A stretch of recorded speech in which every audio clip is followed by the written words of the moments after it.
नमस्कार दोस्तों, राधे राधे, जय श्री कृष्ण। आपका अपने चैनल ज्योति ज्ञान में स्वागत है।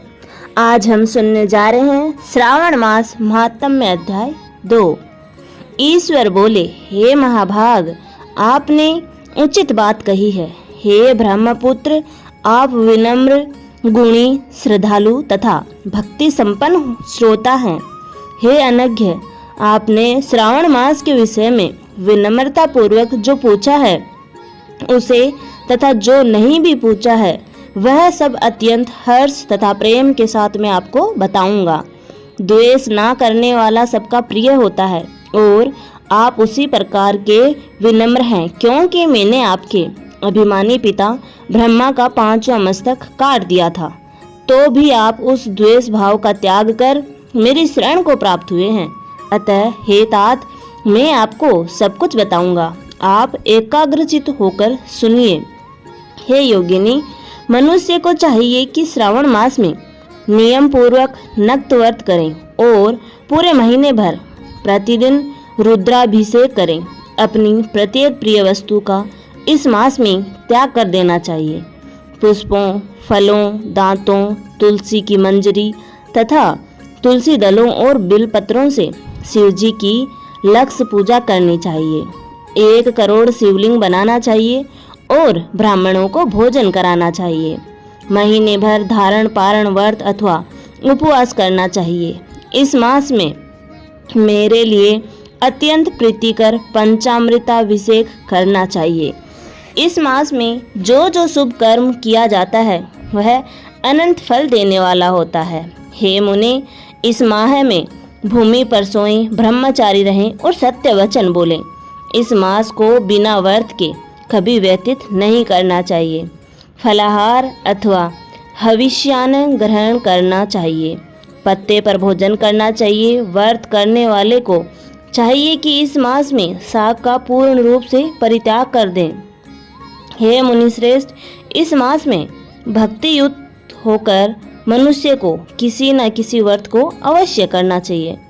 सदाचार परायण, भूमि पर शयन करने वाला, प्रातः स्नान करने वाला और जितेंद्रिय होकर मनुष्य को एकाग्र किए गए मन से प्रतिदिन मेरी पूजा करनी चाहिए।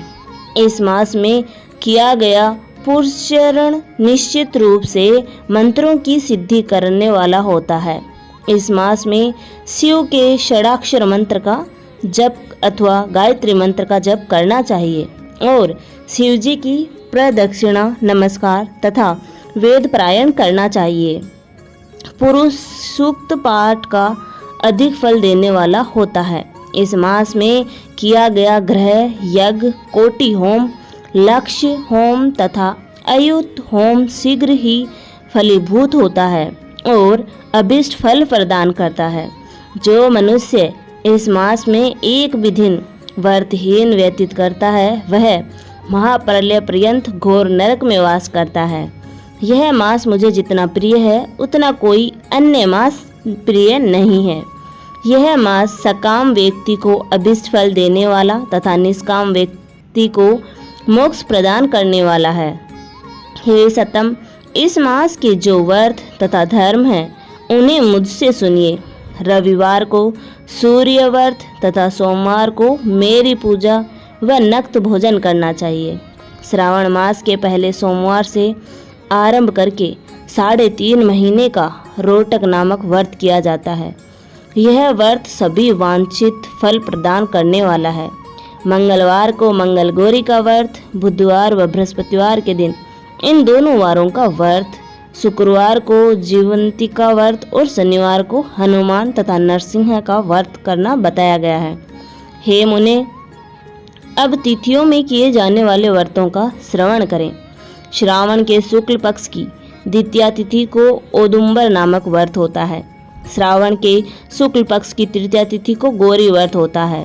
इसी प्रकार शुक्ल की चतुर्थी तिथि को दुर्वा गणपति नामक व्रत किया जाता है। हे मुनि, उसी चतुर्थी का दूसरा नाम विनायकी चतुर्थी भी है। शुक्ल पक्ष में पंचमी तिथि नागों के पूजन के लिए प्रशस्त होती है। हे मुनिश्रेष्ठ, इस पंचमी को रौरव कल्पादि नाम से जानिए। षष्ठी तिथि को सुपोदन व्रत और सप्तमी तिथि को शीतला व्रत होता है। अष्टमी अथवा चतुर्दशी तिथि को देवी का पवित्रारोपण व्रत होता है। इस माह के शुक्ल तथा कृष्ण पक्ष की दोनों नवमी तिथियों को नक्त व्रत करना बताया गया है। शुक्ल पक्ष की 10वीं तिथि को आशा नामक व्रत होता है। इस मास में दोनों पक्षों में दोनों एकादशी तिथियों को इस व्रत की कुछ और विशेष मान्यता मानी गई है। श्रावण मास के शुक्ल पक्ष की द्वादशी तिथि को श्री विष्णु का पवित्रारोपण व्रत बताया गया है। इस द्वादशी तिथि में भगवान श्रीधर की पूजा करके मनुष्य परम गति को प्राप्त होता है। उत्सर्जन, अपाकर्म, सभादीप, सभा में उपाकर्म, इसके बाद रक्षाबंधन, पुनः श्रवण कर्म, सर्पबलि और हयग्रीव का अवतार, ये 7 कर्म पूर्णमासी तिथि को करने हेतु बताए गए हैं। श्रावण मास के कृष्ण पक्ष में चतुर्थी तिथि को संकष्ट चतुर्थी व्रत कहा गया है और श्रावण मास के कृष्ण पक्ष की 5वीं तिथि के दिन मानव कल्पादि नामक व्रत को जानना चाहिए।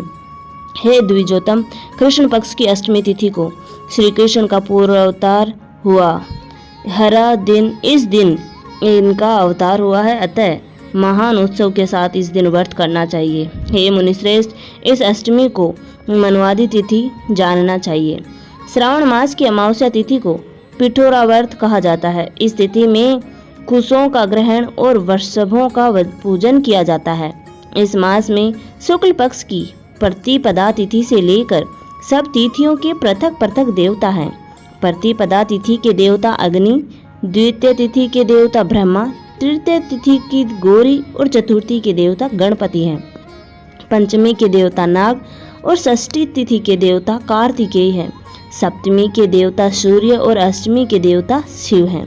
नवमी की देवी दुर्गा, 10वीं के देवता यम और एकादशी तिथि के देवता विश्व देव कहे गए हैं। द्वादशी के विष्णु तथा त्रयोदशी के देवता कामदेव है। चतुर्दशी के देवता शिव, पूर्णिमा के देवता चंद्रमा और अमावस्या के देवता पितृ हैं। ये सब तिथियों के देवता कहे गए हैं। जिस देवता की जो तिथि हो उस देवता की उसी तिथि में पूजा करनी चाहिए। प्राय इसी मास में अगस्त्य का उदय होता है। हे मुने, मैं उस काल को बता रहा हूँ, आप एकाग्रचित होकर सुनिए। सूर्य के सिंह राशि में प्रवेश करने के दिन से जब 12 अंश 40 घड़ी व्यतीत हो जाती है तब अगस्त्य का उदय होता है। उसके 7 दिन पूर्व से अगस्त्य को अर्घ्य प्रदान करना चाहिए। 12 मासों से सूर्य पृथक पृथक नामों से जाने जाते हैं। उनमें से श्रावण मास में सूर्य गभस्ती नाम वाला होकर तपता है। इस मास में मनुष्यों को भक्ति संपन्न होकर सूर्य की पूजा करनी चाहिए। हे सत्तम, 4 मासों में जो वस्तुएं वर्जित है उन्हें सुनिए। श्रावण मास में शाक तथा भाद्रपद में दही का त्याग कर देना चाहिए। इसी प्रकार आश्विन में दूध तथा कार्तिक में दाल का परित्याग कर देना चाहिए। यदि इन मासों में इन वस्तुओं का त्याग नहीं कर सके तो केवल श्रावण मास में ही उक्त वस्तुओं का त्याग करने से मानव उसी फल को प्राप्त कर लेता है। हे मानद, यह बात मैंने आपको संक्षेप में कही है। हे मुनिश्रेष्ठ, इस मास के व्रतों और धर्मों के विस्तार को सैकड़ों वर्षों में भी कोई नहीं कर सकता। मेरी अथवा विष्णु की प्रसन्नता के लिए संपूर्ण रूप से इस व्रत को करना चाहिए। परमार्थ की दृष्टि से हम दोनों में भेद नहीं है।